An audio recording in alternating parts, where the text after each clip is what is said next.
জায়গাতে ঘুরতে, এখনো মা আমাকে বলেনি যে কোথায় ঘুরতে যাব। এতটাই সারপ্রাইজ। বলো না কোথায় ঘুরতে যাব। ওটা সারপ্রাইজ। কেন এখন বলা যাবে না। বেশি বেশি বলছেই না, আমাকে ভালো লাগে না।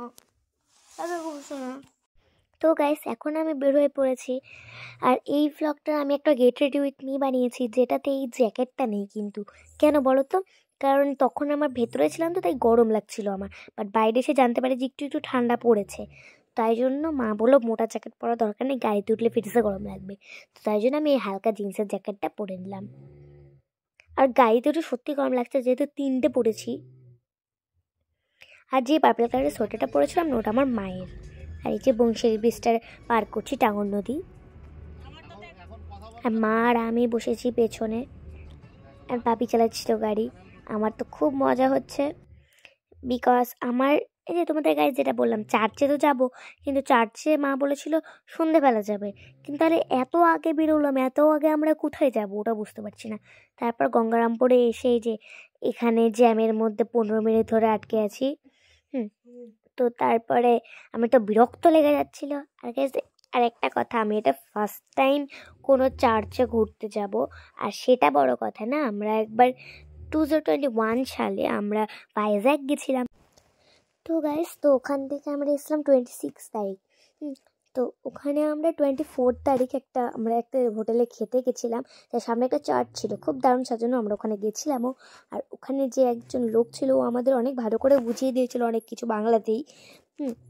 তো আমাদের বলেওছিল 25 তারিখ ইনভাইট করেছিল আমাদের যাওয়ার জন্য। বাট বিকজ আমাদের 25 তারিখ ছিল, ট্রেন ছিল, তাই জন্য আমরা যেতে পারিনি। তারপরে আমি জানতে পারি যে আমরা এসেছি কালদিঘি পার্কে। এই যে কালদিঘি পার্কে এসে ওই দেখো গাইস, ট্রেন যাচ্ছে। মেনলি আমরা এখানে ট্রেন চড়তে এসেছি, মা আমাকে ওখানে গিয়ে বলেছিল। আর বোটিংও হচ্ছে, বাট বোটিং আমরা আগেও উঠেছিলাম, ট্রেনেও আগে উঠেছিলাম। বাট মা বলেছিল বোটিং করলে আবার ঝামেলা, দরকার নেই, তার থেকে ভালো চল ট্রেনে উঠি। ট্রেনে উঠে মজাও হবে, গোটা দিঘিটা ঘোরাবে।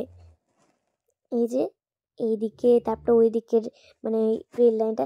তারপর আমি দৌড় মারলাম, বিকজ দেখলাম যে ট্রেন একদমই কাছে চলে এসছে। বাট আসেনি, ওটা একটু মজা করছিলাম। বাট এবার সত্যিকারে ট্রেন চলে এসছে। এই দেখো ট্রেন চলে আসলো। কোয়াটা তুলতে পারলাম না, যেহেতু আমি দিদি ভাইটা ছবি তুলছিল। একজন আগে যাও, নইলে আবার বুক হয়ে যাবে। এই যে তারপরে আমরা একদম ইঞ্জিনের সেকেন্ড বগিতেই বসিয়ে দিই। আমার তো খুব মজা হচ্ছে। তারপরে ট্রেনের মধ্যে 15 মিনিট বসে থাকার পরে ট্রেন ছাড়ছিল না, যেহেতু গোটা বগি ফুলে ছিল। অনেকক্ষণ বসে থাকার পরে তাও ছাড়ছিল না। আর এই যে দেখো গোটাটা কি দারুণ লাগছে, ওই যে বোটিং করছে। আমি তারপর মাথা বের করে দেখছিলাম। তারপরে টিকিট কাউন্টারে যে আঙ্কেলটা ছিল, ও আবার টিকিট চেক করছিল সবাই। এবারে মনে হচ্ছে ট্রেনটা ছাড়বে, বিকজ হর্ন দিচ্ছে। আর টিকিট কাউন্টারে যে আঙ্কেলটা ছিল, ও বললো যে কিছুক্ষণের মধ্যেই ট্রেন ছাড়বে। যেটা আমি জিজ্ঞেস করেছিলাম, অনেকক্ষণ ধরে বসে আছি,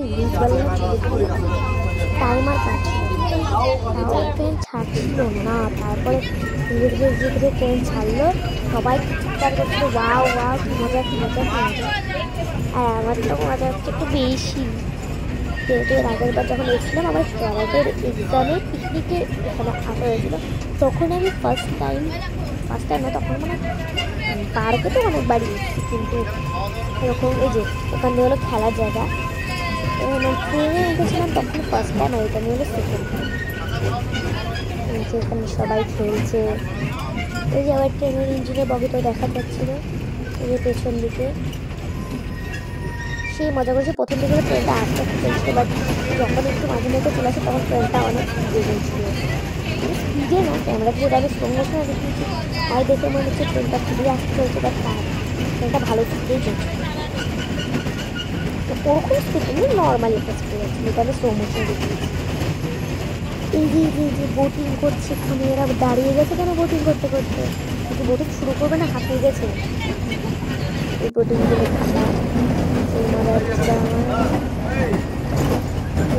লাইট সব দিয়ে দিয়েছে। এদিকে অনেক হস্টেল আছে, অনেকগুলো বাকি আছে। বাট হস্টেলটা দেখে মনে হচ্ছে ওখানে ভূত থাকে, মনে হচ্ছে এরা যেখানে মানুষ কি নিঝুম। সবাই ভিডিও করছে, আমিও ভিডিও করছি। যেখানে যেহেতু সবাই বাড়ি আছে, তাই অনেক সবাই এদিকে ছিল।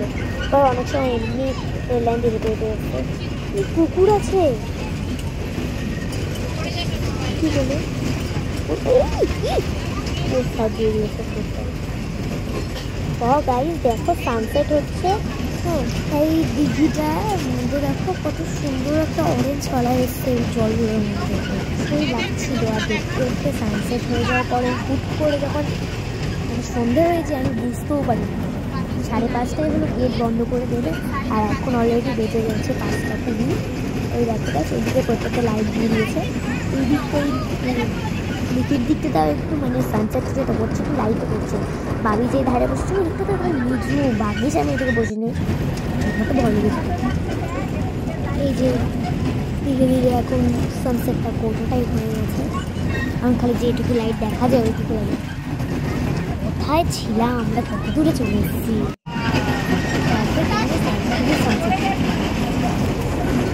কারণ এই দিক থেকে সন্ধ্যেই মনে হচ্ছিল দেখে, বাট এখনো ওই দিঘির দিকটা এখনো মনে হচ্ছে লাইট আছে। আর এই দিকে যেটা একদম দিকে এই যে ওখানে দিঘিটা শেষ, কত দূরে চলে এসেছিল মাঠে। তারপরে হুট করে একটা সাউন্ড হয়, সবাই নেমে আসে। তারপরে দেখি যে অনেক মানে ছাগলকে খাওয়ায় না ঘাস টাসগুলো, ওগুলো লাঠি টাঠি দিয়ে রেখেছিল। তাই ট্রেন চালাতে চালাতে ট্রেনের লাইন ছুটো হয়ে যায় একবারে নর্দার্ন পয়েন্ট। ভাবো তাহলে আমাদের এখন হেঁটে হেঁটে যেতে হবে, কারণ এই ট্রেনের বগিটা ঠিক করতে করতে বহুত টাইম, আর তখন থাকার কোনো দরকার নেই। তার মধ্যে কি নিচে সব চেন টেন ছিঁড়ে গেছে, সবাই বলছিল ঠিক করতে অনেক টাইম লাগবে।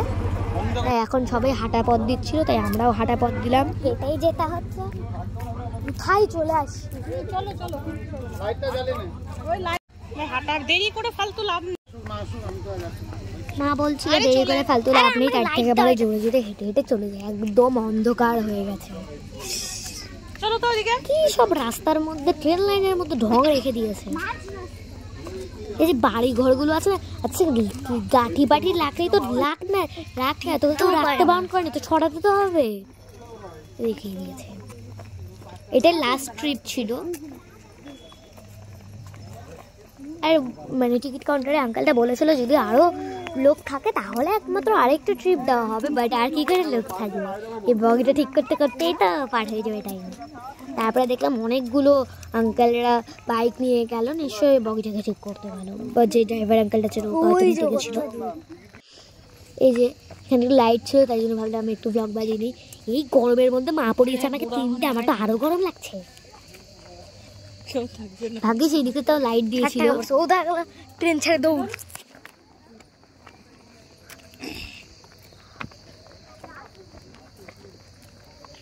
ইয়ের কাছে এখনো খবর যায়নি।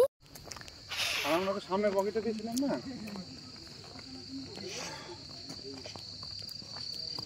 আজকে চার্চে যেতে তো অনেক লেট হয়ে যাবে। আমরা যখন যাবো নিশ্চয়ই তখন গাড়ি ঢুকতে দেবে না, অনেক লেট হয়ে যাবে আজকে যেতে। 27% চার্জ। তারপর গেছে মোবাইলে যেতে চার্জ চলে যায়, তাই ভাবি বললে এবার বন্ধ কর। তারপরে আরো মানে চলেই এসছিলাম। তারপরে যখন ওখানে ঢুকে যায়, তারপরে মানে ওই জায়গাটা তারপরে আসলাম। আমাদের জন্য দরজা খোলা ছিল, যেহেতু এতজন আছি। তারপর সবাই হাঁপিয়ে গেছিল, সবাই তো খাবার টাবার কিনেছিল, আমি সবাই দেখে একটু লেস কিনে নিলাম।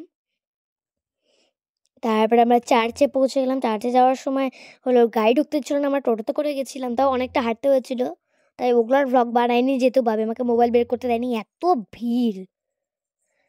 আর এই ভ্লগটা বাবি করেছে। এই যে কি সুন্দর সাজিয়েছিল চার্চটা, দেখো গাইস কত ভিড়, হাজারে হাজারে মানুষ এসছে।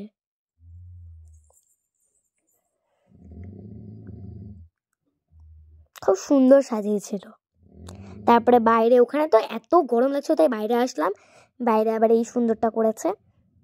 তারপরে ভেতরে এসে খালি যে এগুলো দেখছিলাম, এগুলোর একটা ভিডিও করলাম।